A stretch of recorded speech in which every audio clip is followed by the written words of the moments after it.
to speak in Davos.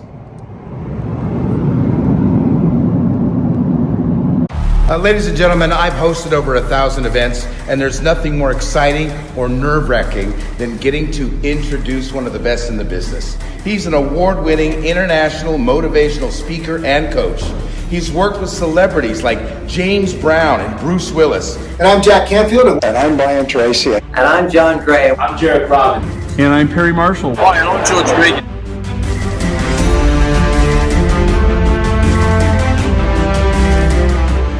To audiences of over 1 billion people. He's sharing how to become unstoppable in business. It's my honor to introduce to you Dave Crane.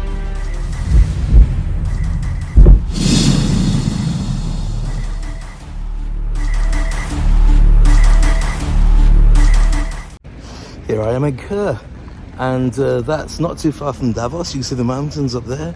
We're in Switzerland, and it's I think it's about -1 or -2 at the moment, and I am freezing, but it's kind of exhilarating at the same time. I'm carrying more layers of clothing than somebody who's trying to escape from a clothing shop and not get caught. So I did feel nice and warm, apart my face, which is probably going to crack as opposed to crack up laughing. I'm heading to Davos to have a look at the setup and meet all the speakers. Very excited, but you can see snow. I've not seen proper snow for ages. Don't miss it, not that much, but it's always exhilarating to find it every now and again. Right then, off to work. Talk to you soon.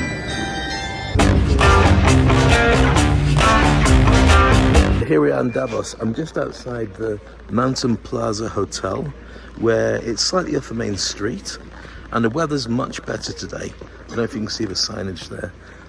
At the moment, the room that we're going to be in has a number of different events going on. The first day, and this is where it gets really interesting, the first day was all about diversity and women and empowerment. And my dear friend Carl Lillud was in there, which is very cool. And then today was Tech Talks, and my good friend Christian Farioli from Dubai was in there. And tomorrow I look after the African hub, and got lots of big speakers and big decision makers going there as well. I mean, it's just absolutely incredible, this venue. When you look around, it's just a little village in the mountains. It's very cold, but it's not as cold as it was yesterday. But this place converts, so every single square inch is chosen by somebody who pays a fortune for it. So what happens during this week is many of the people who live in Davos just leave. They rent out all their properties for other people to go and stay in.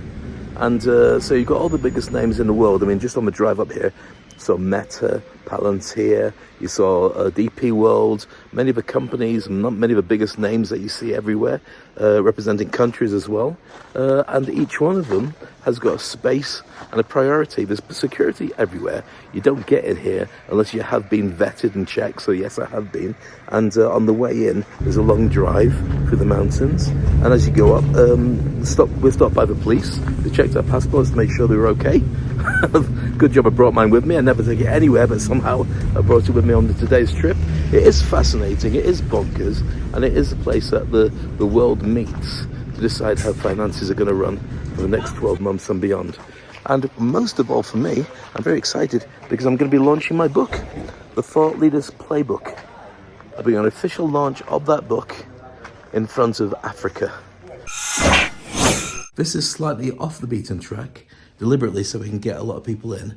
We've got dignitaries, we've got representatives, we've got presidents, we've got prime ministers, we've got big hitters coming in to share the vision of what's going to go on in Africa in the coming years. I can't wait to host it.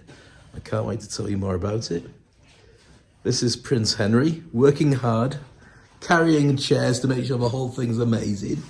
How are you, sir? Hi, guys. And Moise is out there just sipping his coffee and making plans about investors. I like that. He's sipping his coffee. He is. He didn't order any for us. He's sipping his coffee. That was really I need my headphones. Everybody have to look.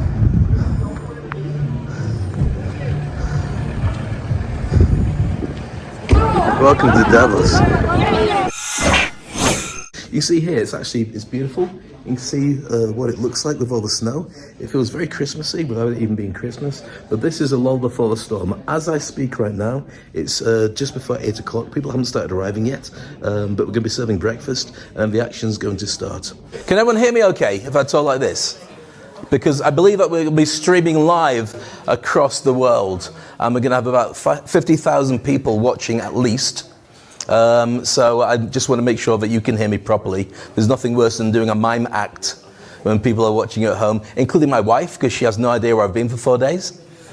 So it's the only way I can prove I was here. I've done a few selfies and put them onto Instagram, but she knows I can Photoshop it, so it doesn't really matter. So there we go. You won't know it, right? But myself, Prince Henry, and Moise, we spent the entire evening till 5 o'clock in the morning putting all these things in place. Yeah, you don't believe it, but it's true. So there we go. So just in case I lose my job here, I've got a second job at IKEA.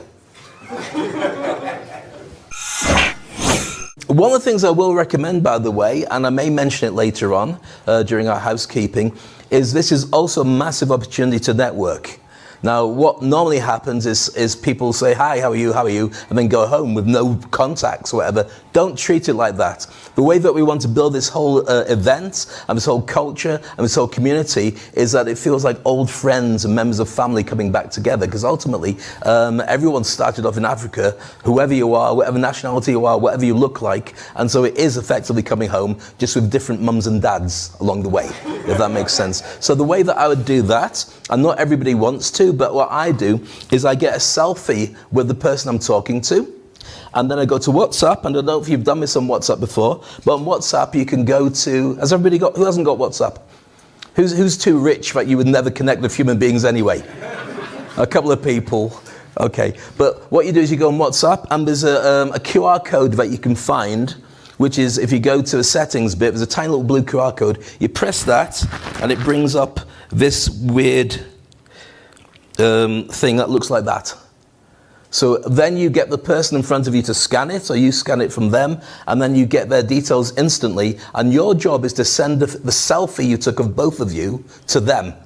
Because what happens, especially if you network and you travel quite a lot like I do, you meet people later on, you've got no idea who they are.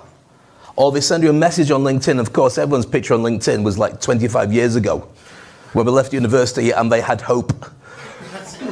So you've got to make sure that you have something current, so you've got that relationship. And also, especially at an event like this, there's so many amazing people in here, you might want to put it onto LinkedIn just to prove that you are connected to some really big hitters. And if you're a big hitter and you've got me on it, you'll delete it. That's fine as well.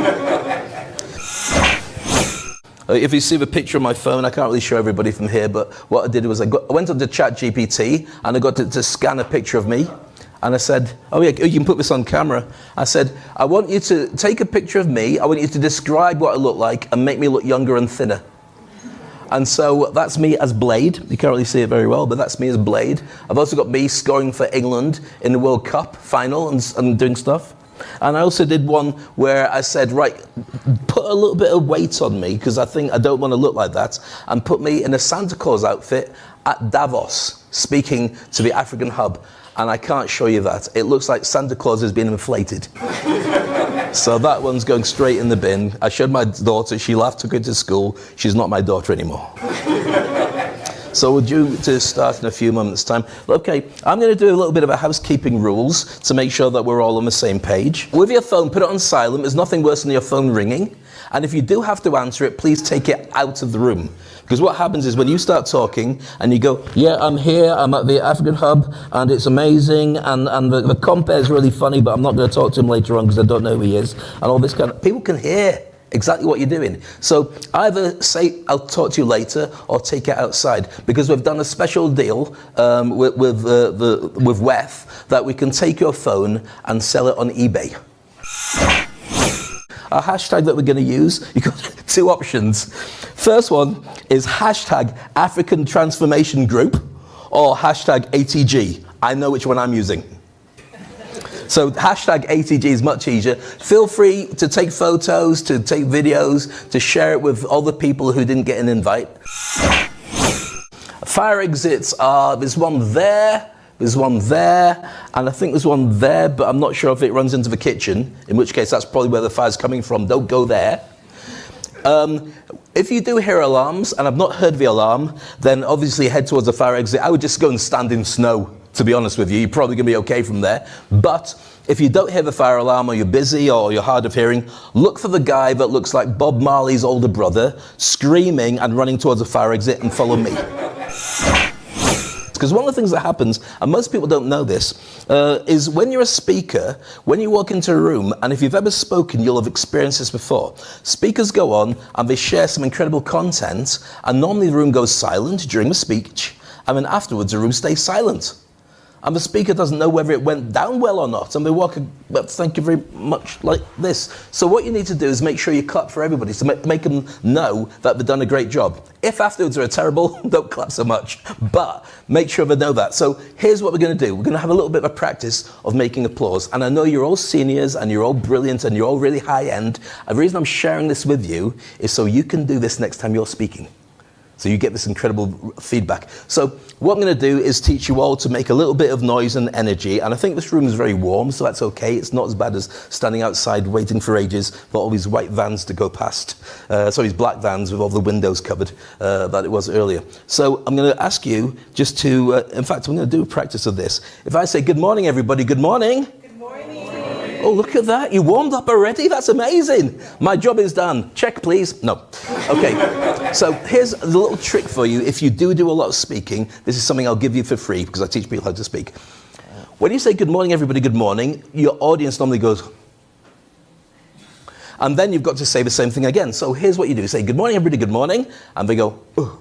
And then you say, come on, we can do much better than that. And they're going, he's talking to me. I have to join in. Then you say the same thing again, and then you get a lot of noise back. So I'm going to practice. You can borrow this. It's for free. It's a gift, right? Because I'm not going to see you at Christmas, but this is yours. So I'm going to say, good morning, everybody. Good morning. Good morning. Oh, come on. You can do much better than that. And then watch the arms. Good morning, everybody. Good morning. See? And then you've got everybody at the right frame of mind, and then you thank everybody, and then you go into the normal presentation. Now, here's another tip for you. How many people here are going to be speaking here? We've got a couple of speakers. Oh, fantastic. How many people speak on a regular basis to audiences? Have you ever spoken to an audience and found the audience just stared at you afterwards? And you're thinking, I'll just get my coat. I'll just go like that. There's a trick. I'm going to teach it to you as a gift again. This trick to get any audience to clap for you is this. You know what? You've been an incredible audience. Give yourselves a massive round of applause. And it works. Everyone claps, even if they hate you. Let's get straight into this. I'd like to bring on a dear friend of mine, who, as you've probably noticed, is also my big brother.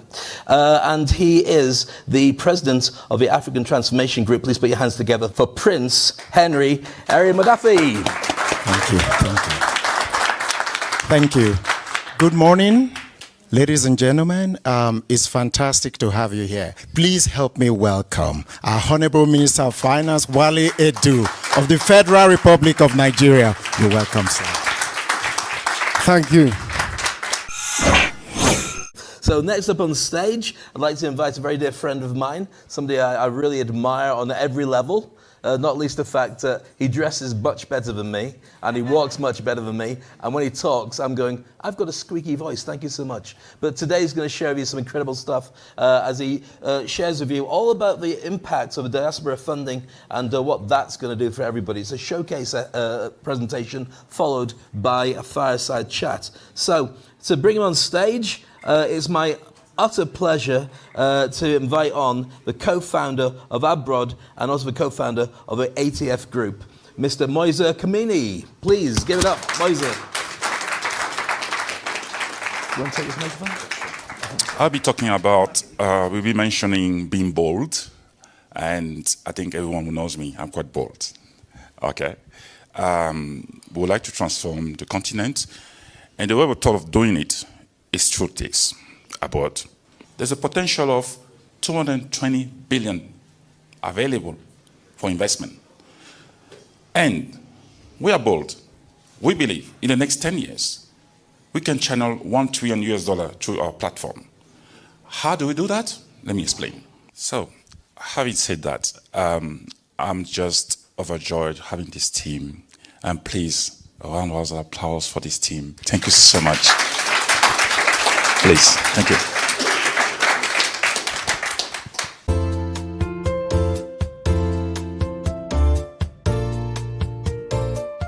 Now, I want to share with you something very special. First of all, and it's one of the things that's so fundamental to what Africa Hub is doing and the growth of entrepreneurship and businesses across Africa. If you don't tell people who you are and what you're doing, they won't care. You have to be prepared to stand out there. And the phrase that I use is jump and grow wings on the way down. And I show people how to do that. I'm going to share with you, if you don't mind, for the next 15 minutes, a couple of things and give you a free gift. Does anybody want a free gift? Yeah, look at that. A couple of people saying, I've got so many free gifts, I don't need it. I've got a separate truck to bring all the things back home. Well, this one's a digital one that you can enjoy anyway.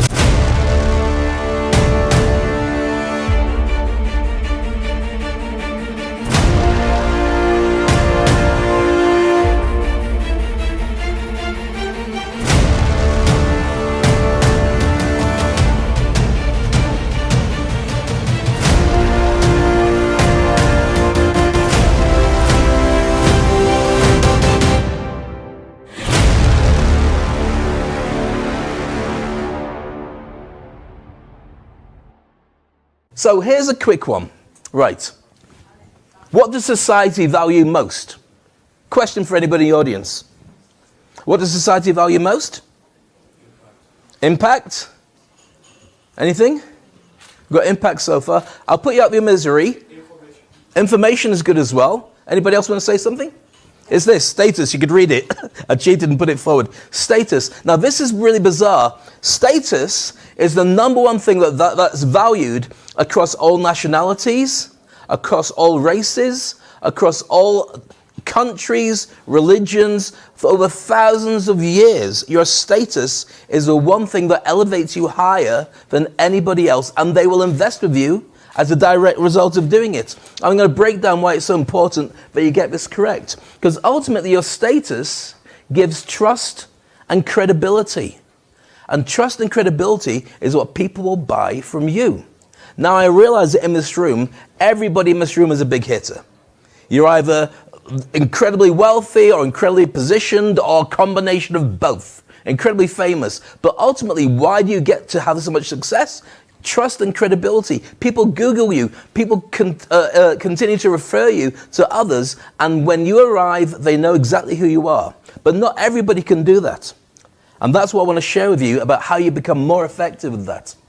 Here's the thing that was put out by Forbes. Forbes has said that personal branding is a top 7 in-demand skill for 2024. Once upon a time, it was okay to be hidden and keep yourself to yourself and just wait for things to come. Things don't come anymore like that. You've got almost 8 billion people on the planet competing for the same kind of stuff that you are doing. So where does that leave you? What do you have to do? Well, you have to consider this. What is your brand ultimately? Your brand is what people say about you when you leave the room. And if they can't find you and they don't know who you are, then they will just go on to the next shiny person who was getting on their radar to make an impact. So I'm going to share with you a couple of ways of making that even more important for you. So by the end of today, you'll have something that you can use. Is that okay?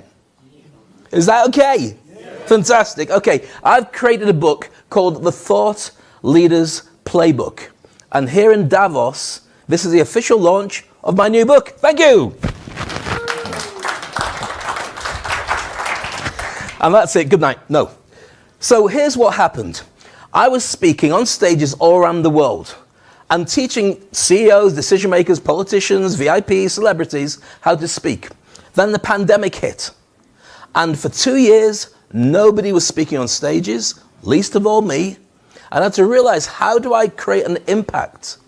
And I realized that it's not just about speaking, it's about being the best in your industry and letting people know that you are the best in your industry. And that's how I learned to create this as the Industry Icon program. So why is it important to be a thought leader? Well, I did promise to give you a free gift, and this is a book when it comes out. I'm going to give you the book now. So all you got to do is get your QR code, get your phone out, just scan this, register, and you'll be able to download a copy. So you'll be instantly working on it or going your way through it without even before the end of my presentation today. this is my free gift. I did promise to have it for you, and this is it. It was much easier than paying excess baggage and bringing 300 books into the country. So that's available for you all, just to get a copy. And from there, feel free to share it. It has a breakdown of everything you need to be able to position yourself as a thought leader. Because here's the thing, many people are invisible. If you're not visible, you don't create that trust and credibility. Why does that matter? Well, this is what matters. First of all, it's important to position yourself if you're a CEO or a founder, if you're a senior executive, a director, or a VP, if you're an entrepreneur in a startup, consultants, freelancers, industry analysts, academic leaders, authors and speakers, game changers, and also an area that's fascinating, anybody who's over 50 who's finding that in their job, in their industry, the mood is changing to employ people younger than you. Now's the time to shift and become that rock star brand as a thought leader. And students, now all this applies to most of the people in the room who may or may not decide to position themselves as a thought leader, but certainly it allows you to grow your brand if you're looking at what happens to organizations, to individuals, to entrepreneurs, to startups, and to smart people in Africa. So let's put that into some kind of breakdown. How do you use these skills and these abilities to really succeed? Let me share with you this. This is John. It's not really John. I found his picture on Google Images, but let's just call him John. So it looks more like Casey Jones. Does anybody remember Casey? No, just me. Okay. So this is a legend of the old man and the hammer. Now this is a story you may have heard before. It's kind of like an old wives' tale, but it's got same impact anyway. So this factory was creating stuff, and the factory stopped working. And they tried to fix the machinery and it wasn't doing well. And in the end, they said, let's call John. So John comes in with part walrus, part engineer, as you can clearly see with moustache. Walks in, has a look around, tries to listen, starts a button, doesn't start properly, opens up his toolkit, goes over to a panel, unscrews a panel, takes it off, takes a tiny little hammer, taps 3 times, goes back, presses a big red button, and the machine starts again. And suddenly the whole factory starts working. And so John puts his hammer back in his case, walks over to the big boss, hands him a bit of paper, waves, and walks out. Now here's the challenge. The bit of paper was a bill, an invoice for $100,000. So the boss looks at it and he says, oh, hold on. $100,000, you're only here for like 3 minutes. How does that work out? And this is why it's so important to position yourself as a thought leader. The invoice had this. Tapping with my hammer cost $2. Knowing where to tap was worth $99,998. Everybody in this room, regardless, the people you work with, the people you know, have that knowledge of how to tap. But the problem is, you probably don't know who to ask for, or how to connect yourself, or how to position yourself. That's where thought leaders come in. Because ultimately what you have to do is a formula for being paid. Now everybody in this room is successful, everybody in this room is making great money, and the more power to you. The more you work with the Africa Hub and the team from ATG, the bigger it's going to become. But there's a formula for being paid, and it's 2 things. This is the first thing, the effect of a job that you do. And the second thing is, how cheaply can they replace you with somebody else? As a thought leader, they can't replace you because there's nobody else who does exactly what you do. Narrowing down your focus, positioning yourself as the best in what you do. So why am I telling you all this? Well, very simply, and this is what the book was created to do.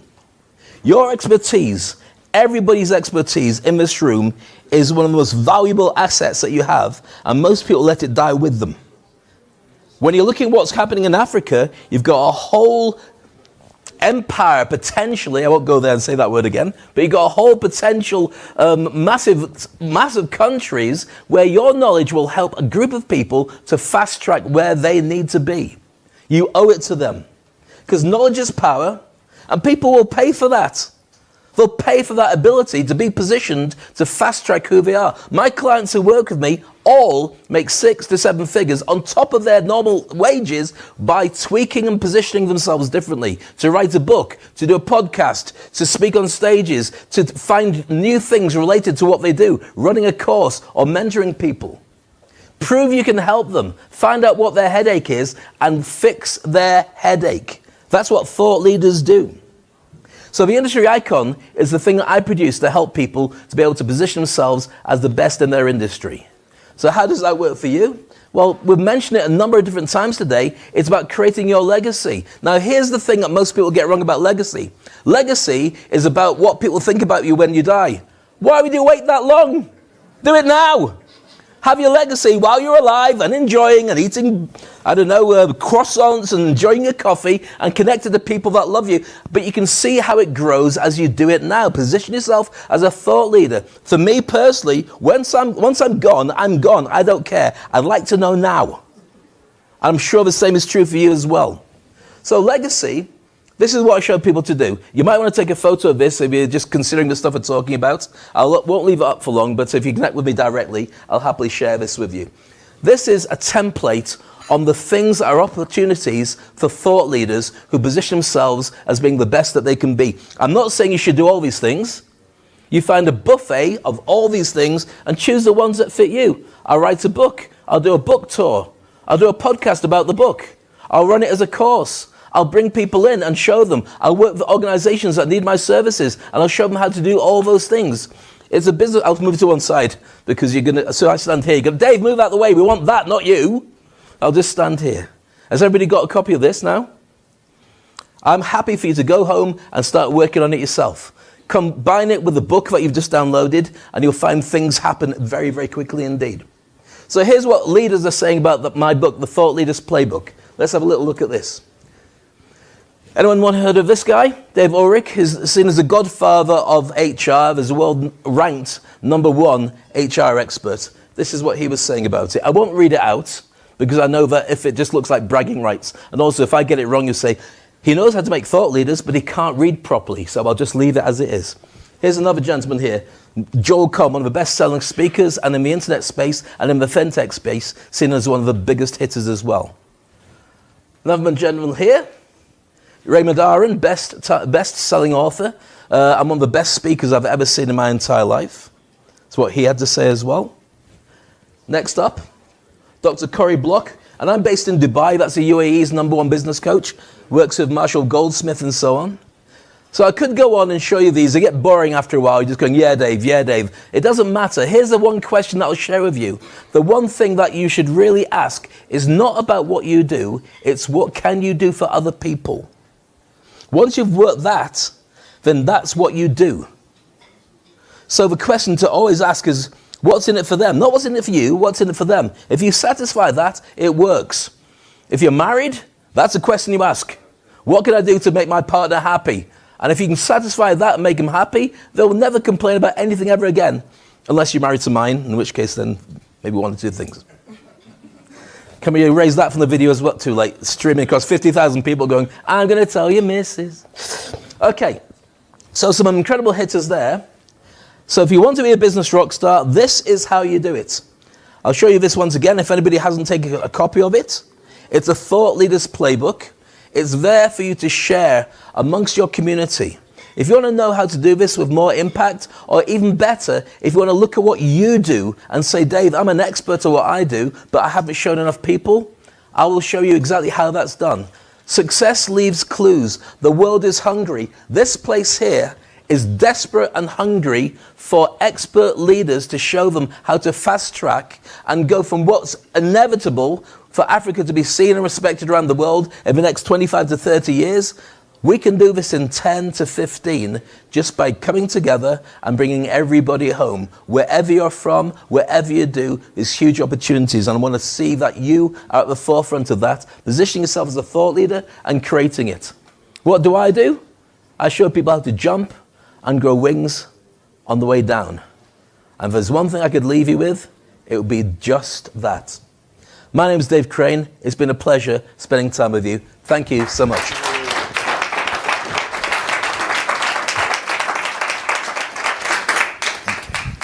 Thank you so much, Dave. always so energetic and powerful.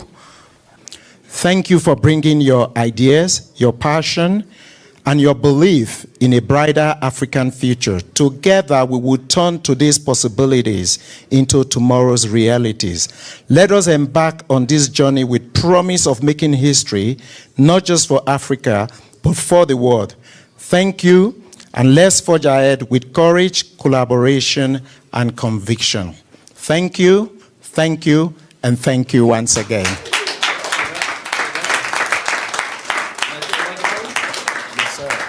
Ladies and gentlemen, if you haven't charged your glasses, a couple here and a couple doing the rounds, I'd like to have a final toast. In fact, if there's champagne there, anyone's not got a glass or you're driving. If you are driving, I sympathize.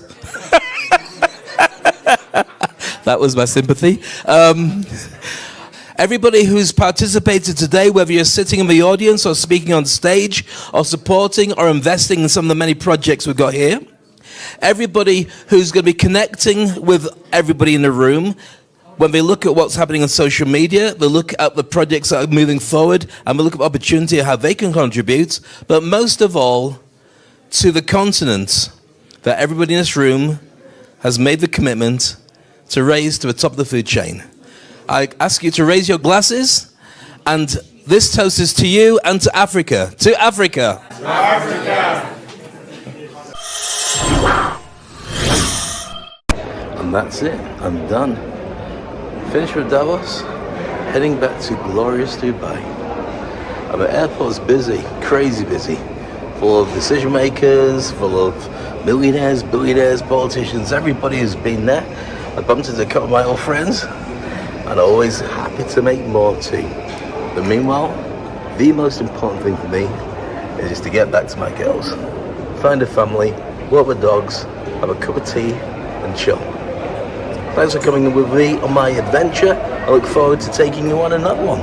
Meanwhile, take your time, come to Zurich, enjoy Switzerland. It is beautiful.